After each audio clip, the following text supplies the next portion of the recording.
Welcome to Alternatives to AA. This is Joshua Robinson, and I've been 3 years sober. And I'm Monique Robinson, and I'm 2 years sober. And we're here on a mission to help make the difficult journey of sobriety even easier to manage. Nobody in my world ever thought that I'd actually manage to be sober. So now we're taking what we've learned in the last decade to be able to help you too. And we're not against AA. We just need to learn how to manage the other 23 hours of the day. From communication to relationships to self-care, we're going to show you how to cope when your triggers try to take you down. Join us every Monday at 6 p.m. to uncover not only how to live without alcohol, but to thrive in sobriety and to swap out your addiction for a better life with the help of Alternatives to AA. So let's go. Hey guys, welcome to Alternatives to AA. This is Josh, and we have with us today Ronnie and Samantha, and we're going to talk about their journey of sobriety together and how they just help each other out. All right, so let's get started. So the first question I'd like to ask you guys is, what was it like early in your relationship, trying to get sober together? Well, I met her when you were, 6 months? 6 to 8 months, something like that? In between there. And so I didn't really know anything about AA at that point. So she was just talking to me and like telling me like about the steps and everything. And just through her talking, I was like, but everybody can do this. Like, it doesn't even necessarily have to be somebody that's like an alcoholic or whatever else. And we just always like were able to honestly talk to each other and like relate and everything. And that was like the best part of it was like just having somebody that like got it, you know? I mean, Well, going back to the beginning, I've always been open about my sobriety. Yeah. Work, they know. My family, they know. A lot of my friends, they know. Yeah. But it actually turned out that I was talking with a coworker, and I wasn't exactly being like upfront. I was using certain terminology, and she very inquisitively picked up on it.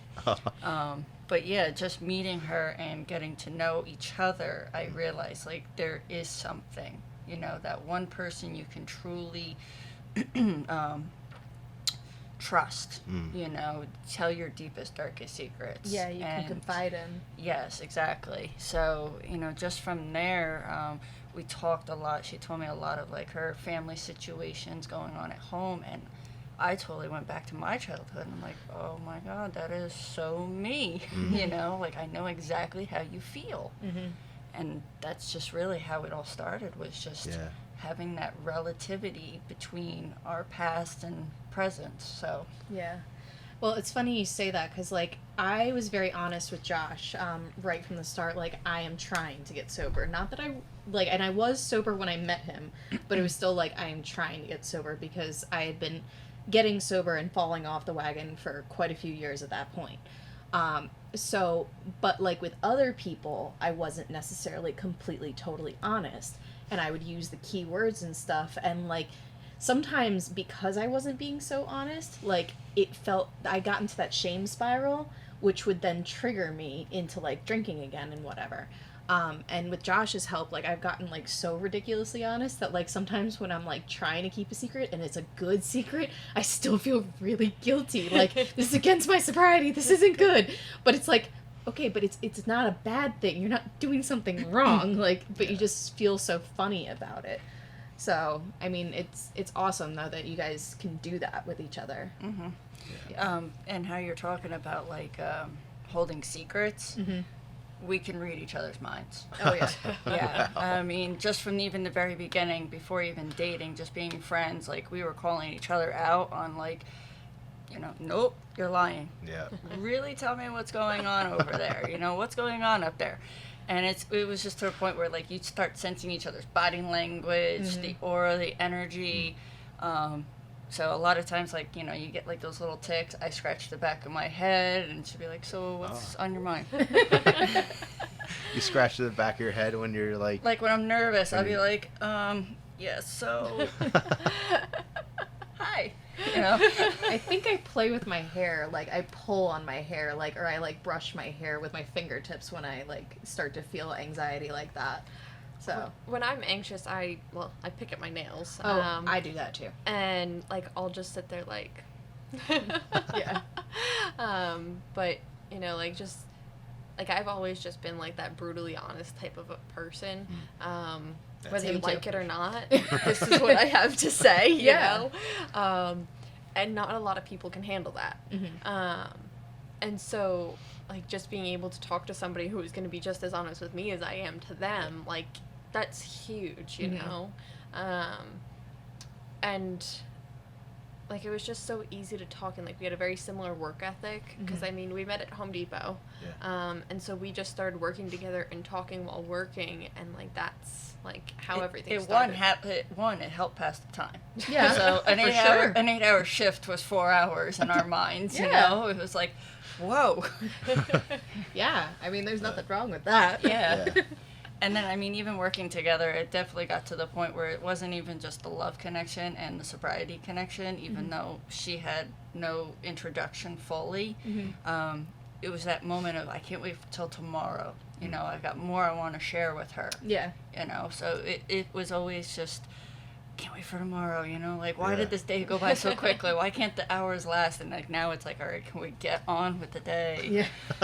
Like, we started working together in April of 2019, and it wasn't until the last weekend in June that we actually started, like, texting each other and talking outside of work. So it was always just, like, talking while we were at work, and, like, that was it. Or, like, the random times that, like, she'd pop in or I'd pop in while she was working, you know? Yeah. Oh, yeah, I have to do something, or I have to get something. Yeah, making little excuses to see each other. Yep. Hey, there's nothing wrong That's with so that. cute. I'm coming in to talk to HR, but hi! Oh, and I'll stand here for 15 minutes talking to you, you know. That works. Yeah, when we first started dating, like, neither one of us were driving at the time. So, like, we had to, like, Uber and stuff. But, like, there were days where I was just like, I really just want to see him and talk to him, like, just because I felt so much better being with him. And then when we moved in together, when we were together for about 8 months, he didn't, like, fully move in at first because he's like, I'm not going to fully move in because I need to see you stick to the sobriety thing. But the truth was, he was here. It wasn't an issue. Yeah. Like, I didn't even think about it. Yeah, that's because I had the support right there. And it was just, like, the best feeling in the world because I was no longer alone. And that was, like, one of my big triggers was just the alone feeling. Like, how is this only happening to me? Even though, obviously, there's a million people in the world that suffer with this. But just being at home alone with my kitty, I was pretty convinced I was just alone. So it was like the best transition for us. Yeah. I was going to say, like, when that time happened, I was like, you have to stop or I'm not going to be here. Yeah. Because that's how bad it was. So we kind of made a little pact. Yeah. Did you guys do anything like that or?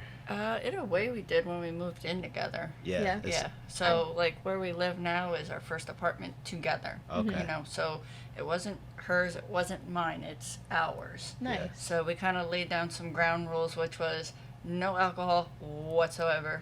Like, if we have people over, and obviously, like, family, we're never going to tell them, like, oh, you can't drink. Right. Yeah. But if for any reason we're having, like, a barbecue, people come over, be like, look, you can drink, but, like, maybe just go downstairs, you know, drink it outside. Yeah. Just not in the house. Yeah, like, I had a birthday party not that long ago, and my thing was, like, if you bring it in, you gotta take it right back out. I don't care if you're drinking it, but you gotta take it with you, because otherwise that's gonna cause me issues. And it was my birthday, don't do that. But, yeah, so, like, it wasn't even, like, a big deal. Like, curious, for your guys' wedding, did you guys make any, like, special arrangements for that? Because, like, we did. We just had no alcohol whatsoever. No alcohol Yeah, whatsoever. I mean, Which I have to say, I think it definitely affected the mood of the wedding, especially being that it was, like, an afternoon wedding. There was, like, 100 people in, like, a barn that fits, like, 200 plus, probably. And so it's very open and airy, and, like, mostly family, work people, but mostly family. And so Mostly her family. and they all drink, and so it was like everybody just kind of sat down. No one, like, got up really, except for, like, to get food. So it was definitely, like, that little bit of, like, awkwardness, you know, that drinking, like, takes the edge off. Oh yeah, Yeah. for sure. Like, That's why I got involved with drinking, because I was, like, kind of a shy kid. So have a couple of drinks, and then you're like, helped you with Start the saying- girls. You're out on the dance floor Yeah, thinking you're that saying you're stupid John stuff. Travolta from Yeah. Saturday Night Live. It really did like give you false confidence, like the most ridiculous false confidence. Like you could do anything, say anything, and not hurt anyone. Yeah, but then you But you that see was a them- lie. You know what's the best part is that, like, what is it? Like, the truth comes out when you're drinking. Mm-hmm. And it's like, it's true, but then at the same time, it's like you said, it's that false confidence. So it's, you overstep the boundary of, like, what's yeah. actually truth and what am I, like, really putting on, Yeah. you know? Like I used to drink a lot of vodka, and with that, like, I would be the angry person. So, like, I would say the truth, but I would say it probably in the nastiest way possible. So that was never good. It hurt a lot of people. I mean, fortunately, quite a few of the people knew that, like, I was still a good person and, like, have forgiven me over time. But there's still people that are never going to be back in my life because I just burned that bridge to the ground, and there's no way from coming back from that, you know? And, like, that's the one thing that, like, I'm sad about sometimes, like, that I let that stuff happen. But I was so in the addiction that, like, there was no helping me, you know? Going back to like the question of oh god, The wedding? not the wedding, before the wedding. the making like Oh, rules. pacts? Yeah, like Yes. the rule. Yeah. Like, There we Yeah. go. I will say, like, if I like have the thought of like, okay, like I want to drink for like whatever reason it is, you know, like the biggest thing I think about is like how it's going to affect our relationship. Oh, yeah. And like the trust that we have, and like that would be like demolished. And you know, once you break a trust that you have with somebody, like it's impossible to get it back to where it is no matter what you do. Absolutely. And because like we both knew each other at like met each other at a time in sobriety, like to know somebody when they're drinking after that is just gonna like totally change your perspective. And I just, like, as much as I want to say like F this sometimes, you know, it's to have to build back to what we have and what we've built over these last 3 years. Like it's a lot of work. Yeah, I you can't couldn't even do it. imagine. Yeah, you can't Yeah. really build it once it's broken. Yeah. You Yeah. can try, but It's Yeah. like when you, like, it's that analogy of, like, if you break a plate Yeah. and you have all the pieces and you put it back together and you glue it back together, there's always going to be those cracks. Mm-hmm. And, like, it's impossible to change that. Yeah. Yeah, and like even the pieces that break, shards of it break off, shards of it break off. So Yeah. I mean, you've got millions of pieces that you're going to try and gather together. Yeah.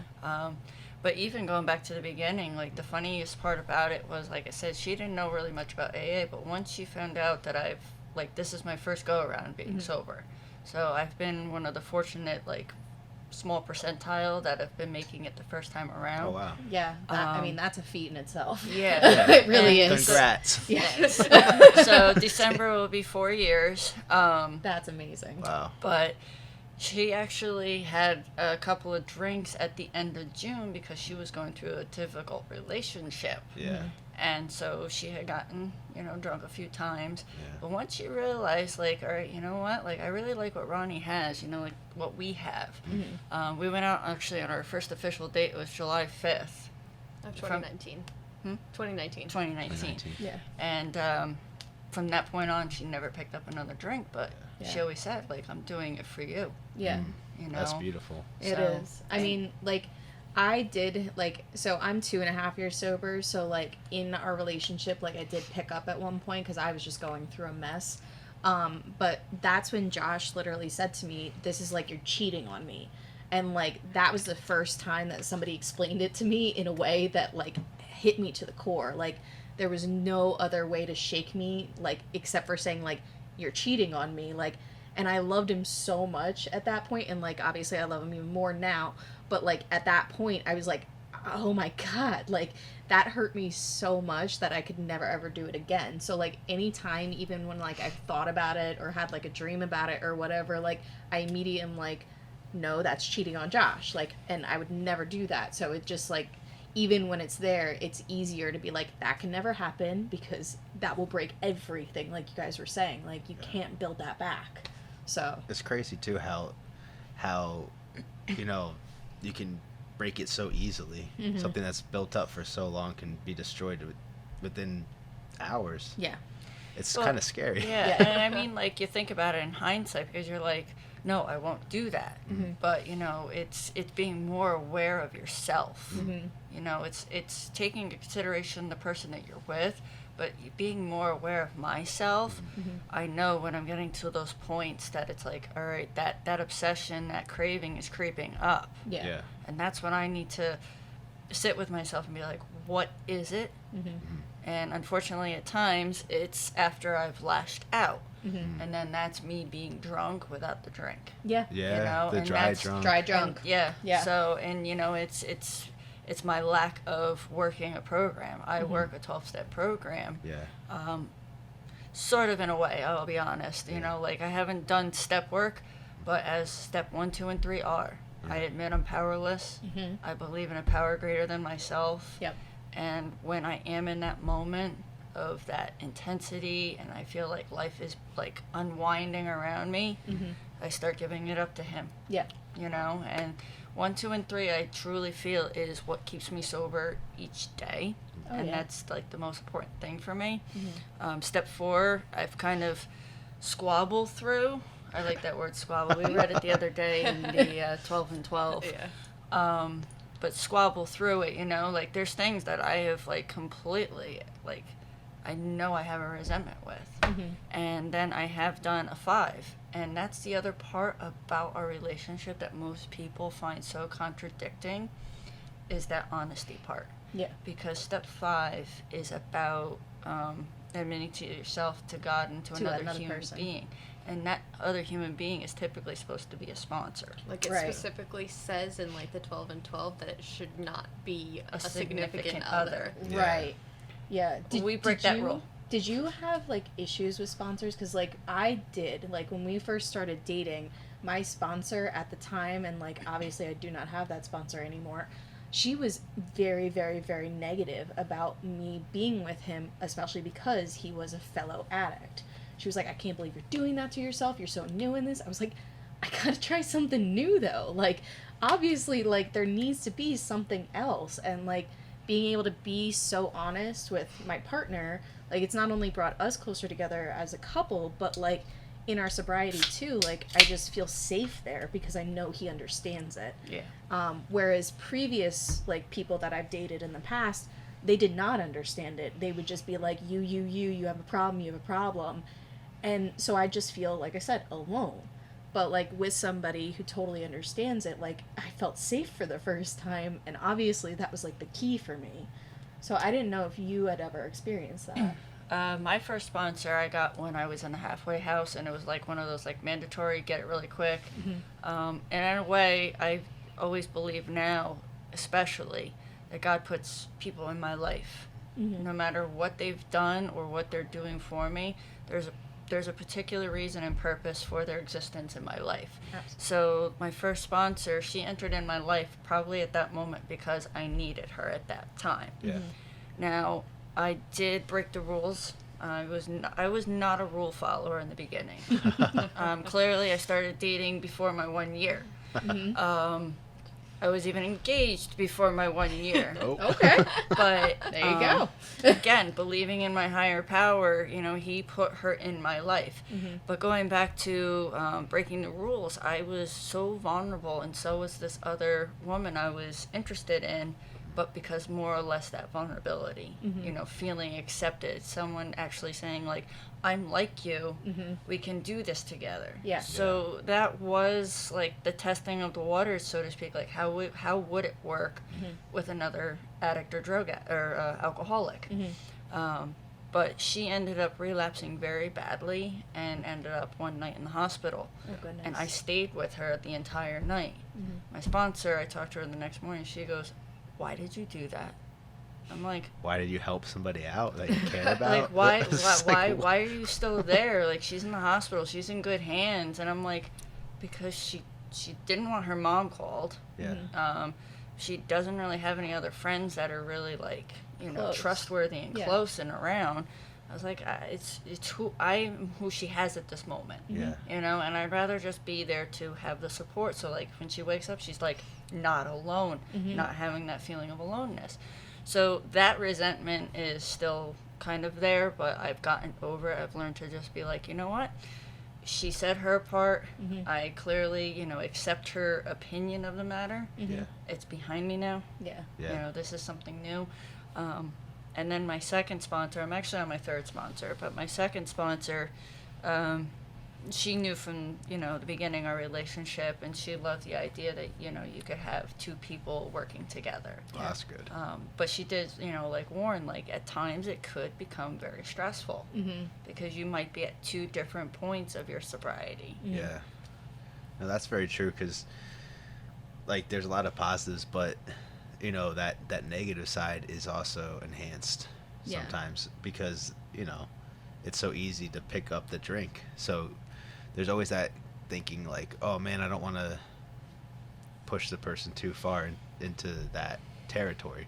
I have to say I have no problem pushing her because I know once I get her past the I'm not talking about it and she actually opens up and talks about it, everything's good. Yeah. True. It's just a fear. Because she just I'm an introverted person, severely. she what's the word? Not internalizes, but she just holds everything in and she just stews, Yeah. She calls me a pot of water. We cracked the lid on. Oh, okay. So then you know how when the lid's on and it starts spewing out the sides? Yeah. Yep. So I take the lid off. Yeah. So that she just simmers. No, there you go. Hey, I mean, I that's a love it. great analogy. Sometimes it doesn't work. She tips the pot over. It just goes everywhere. But We'll fix this. you gotta have that in a relationship. Yeah. And that's the other thing too is at first I was like, oh, let's not let people know we fight.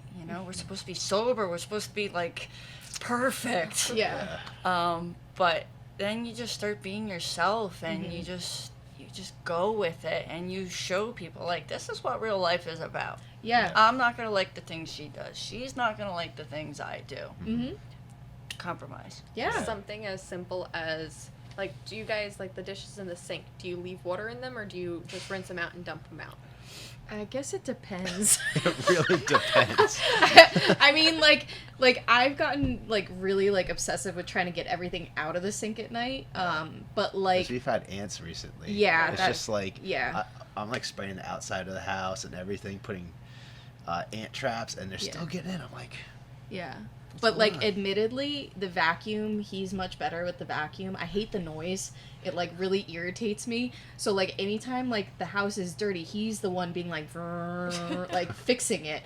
I'll do other stuff, but the noise just it grinds in my ears so bad that I just can't stand the vacuum. And sometimes I'm like, babe, okay, now you need to vacuum. I'll see a spot that's driving me nuts, but normally he's on that no problem. So the thing with the dishes is I will always leave water in the dishes and she will always empty them. Always. And I told her, I was like, this is never going to change. We just have to accept that the other one is going to do this. Yeah. And We'll let be it go. old and forgetting and be like, no, we're still doing it. You might have dropped your teeth in there somewhere, but you're still going to dump out the water. Oh my And, god. with That'll probably vac- be my excuse for finding, reason to dump out the water. I'm Yeah, looking right. for them. And with vacuuming, she'll sweep because we have hardwood floors. I'm like, Yeah. sweeping doesn't, one, get everything, and two, especially since we have the fans on all the time, it'll blow stuff as you're sweeping, and I'm like, that just takes too long. Just get the vacuum in and just be done with it. Yeah. But I actually find some comfort and relaxation cleaning. I know Oh, yeah. I'm Yeah. the weirdest person in the world to Oh. say hey, I like dusting. No, But I that I feel sometimes will relax me too. Just cleaning up just that little bit, and I'll be able to see it, and It's I'm a sense of you- accomplishment. Yep, I was Yep. just gonna say that. You just feel good because you're all right, I did that. And when it shines, yeah, or the flat screen TV, and you wipe the dust off, and you're like, oh, that's what the movie's supposed to look like. that looks a lot I better. thought it was a 1940s film. No, it's really 2010. oh my gosh, that's hilarious. That's funny about the cleaning, because sometimes I'll angry clean if I'm holding Yes. stuff inside of me. I'll be like, you know what, cleaning this and that, and I was just to get that energy out, so I don't put that on somebody else, because I'm kind of like you with the I hold it all inside. I'm I was I'm gonna say, good, I'm he's powerful, like that a lot. and then but I'll usually sense it coming, so I'll try to I'll go to the gym or I'll angry clean or something to get that out, so I'm not just like, Yeah. you know, putting that on Monique or Yeah, or like somebody sometimes else. I'll come back from work and I'll be like, did you do schoolwork today? No, I was cleaning. Okay. And you know, I come home to like a cleaner house, so I shouldn't really complain. But it's just like I know he what's was your like motto? planning on doing the work, so it's like funny. Happy. Happy wife, happy life. There you go. So if you're cleaning, Yeah. you're keeping her happy. Yeah. Life is good. Yeah. You know, for sure. and that's it though. I mean, I understand with the whole cleaning though, because like I've used Colonel Brassy. I don't know if you've heard of that cleaning product. No. No. Okay, it's a real like good polish. Oh. And you can use it on a lot of surfaces. Well, actually, I have heard of it. Yeah. I have some of Yeah, that. so you have to like really, really shake it, and you wipe and you wipe and you wipe, and then you take another cloth. So like when you're really like in that mood, you could use it and like can't overdo it either. You just get in there and then wax on, wax off, Miyagi. But no, I mean like she's come home and she'll even see like I'll change something just a slight bit because of that energy. Yeah. You know, it's like I need change. What can I change without like flipping the house over on its side? Yeah. You know, and then she'll come home, she'll be like, okay, whatever. Yeah, you just kind of roll with it. Just as long as I sit down where the couch used to be and it's still there, we're good. Yeah, you know what? I do like my spot on the couch upstairs. I have my special spot, and like that's been my spot since I moved into this place. So it's like as long as that's there, I can deal with whatever. You guys get sober the same time or different time? I got sober December 14th, 2018. Oh, okay. And I got sober. Well, I stopped drinking July 5th, 2019. My sobriety date is June 24th, 2020. Okay. Because like she was saying, like I stopped drinking for her first. Yeah. And then like going through Al-Anon a little bit and starting to like do the Al-Anon steps, I was like, hey, wait, just kidding. Like that's not where I'm supposed to be, you know. Yeah. And so then that's like when I started going to AA. So that's why I classified that as my sobriety date versus like when I stopped drinking, because I didn't stop drinking for me. Mm-hmm. And like going back to like the sponsor thing, I will say the one thing that kind of like irritates me that like I literally just got another sponsor. But the sponsor that I had before, she'd go off on this like, you guys have to go to separate meetings. And, you know, like, it's one of those things, why do we have to go to separate meetings if, like, we tell each other everything? Yeah. Because all we're going to do at that point is just repeat ourselves.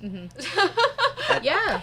No, I completely understand that. And you tend to repeat yourself no matter what. Oh. I do it too. So, you know, it's one of those things, like, I can see the point, like, with other couples, you know, like, the ones that don't have, like, the honesty that, like, we do or that you guys do. But for us, like, we literally tell each other everything, and regardless of what we're going to share there, like, we've probably already shared it with the other one. Yeah. The only thing I see as like a little bit of a drawback from it is I might not want to share something for her ears only. There might be something that I want to say, but it's specifically just for her, between us. So if it's something that's brewing or has been, because that's my pot. Yeah. If I go to a meeting, I'm going to be thinking about it. And I'm going to want to raise my hand and share.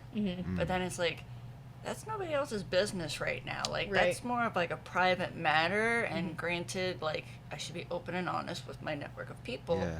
But I have select few that I'm open and honest with So- just as Yeah. well. So then you have to it's still say your safety net. Yes. Yeah. So then you only have to say like part of it, so it's like you have to holding back a little bit. when yeah, you're- like we go to a big book meeting on Wednesday nights, and it tends to be rather small, so it becomes a little bit more intimate in a sense. Okay. And the people that go there, we've really gotten to like comfortable sharing things. I mean, to the point where we'll rant and rave back and forth at each other. Oh, nice. You know, like in a playful manner, but getting it out.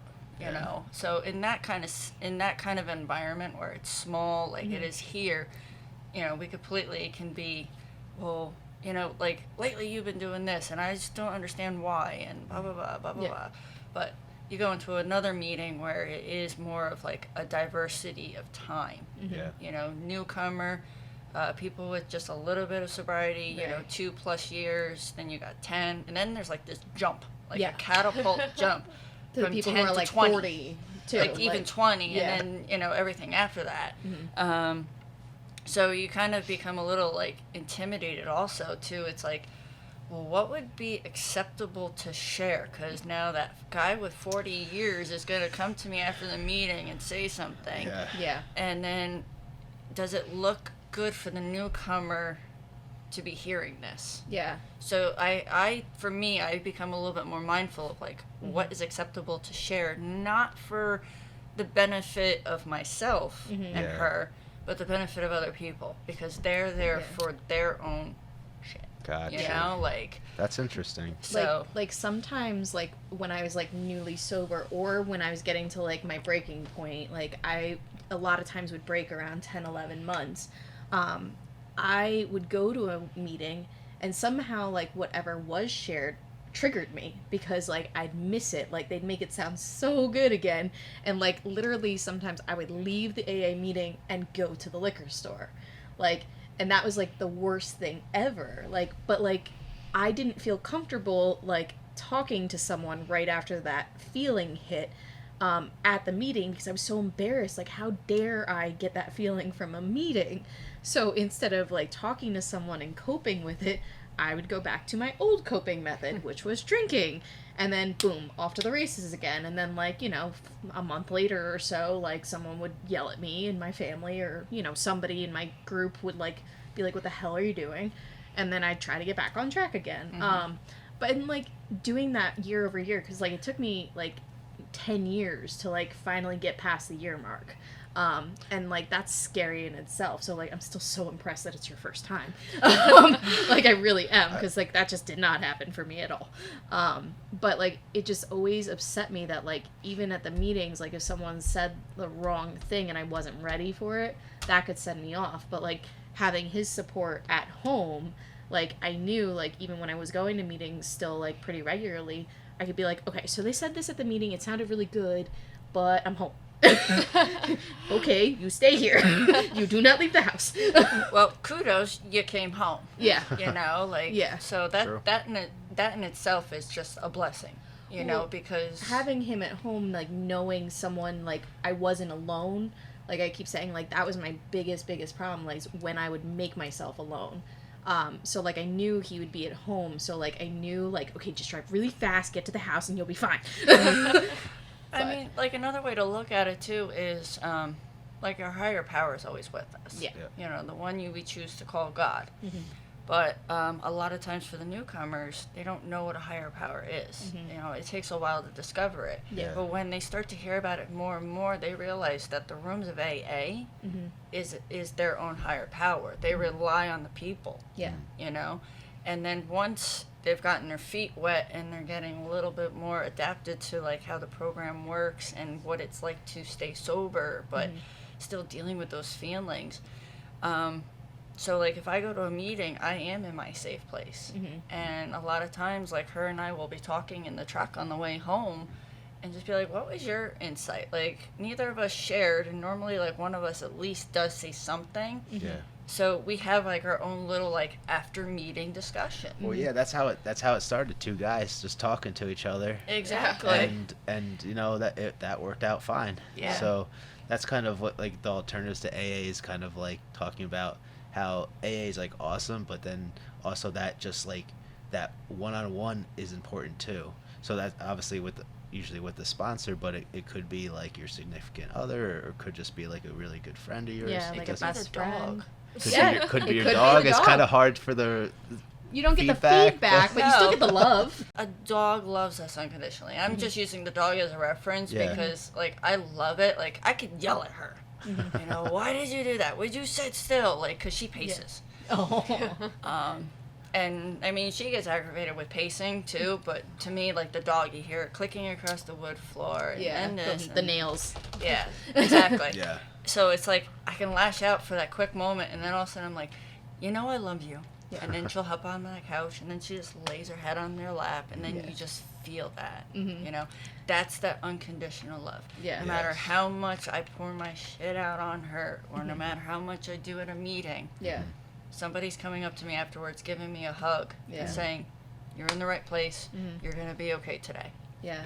You Yeah, know? like the kitties sometimes they'll get like the zoomies at like the wrong time and they'll like jump on my stomach and I'm like, I was not ready to be up. Why would you do that? And then like they come back over like a minute later and start purring and I'm like, oh, okay, it's okay. I love you too. I love you so much.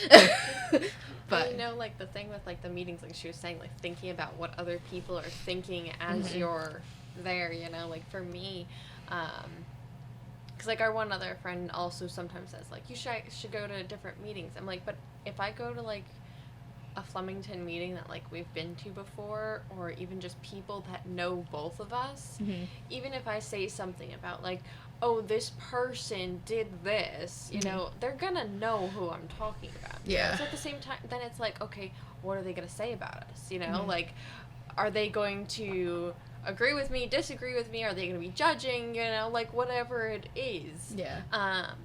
And so especially like different brackets of time, you know, like that's why when it is that intimate group of like just a few people, I have no problem like being that honest with them and saying like, yeah, this is what's going on, because I know that they're going to either laugh or like just in a joking manner, not like laugh at me, you know.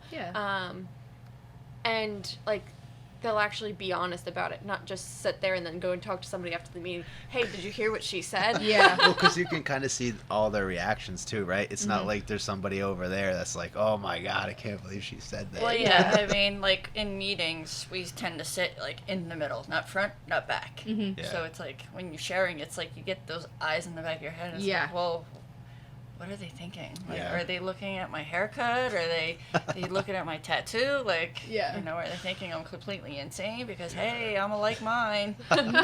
You're no better than me. Right. But that's the other thing too, is it's a constant reminder, like I was saying before. It's just like you got to remind yourself you're here for yourself. You know, we're here together, but we're doing it for ourselves. And that's how I view our relationship. Our motto is we'll get through this together. You know, and that's not even talking sobriety, that's just talking life. Thanks for listening to Alternatives to AA. If you would like to contact us directly, please shoot us an email at alternatives2aa2021@gmail.com. We also hope that you continue to join us on Mondays at 6 p.m. You can watch us live on YouTube. You can subscribe to us that way as well. You can leave us a 5-star rating and follow us on Spotify. And if you're on Apple Podcasts, we ask that you please leave a rating and an honest review. We'll see you next week. Bye.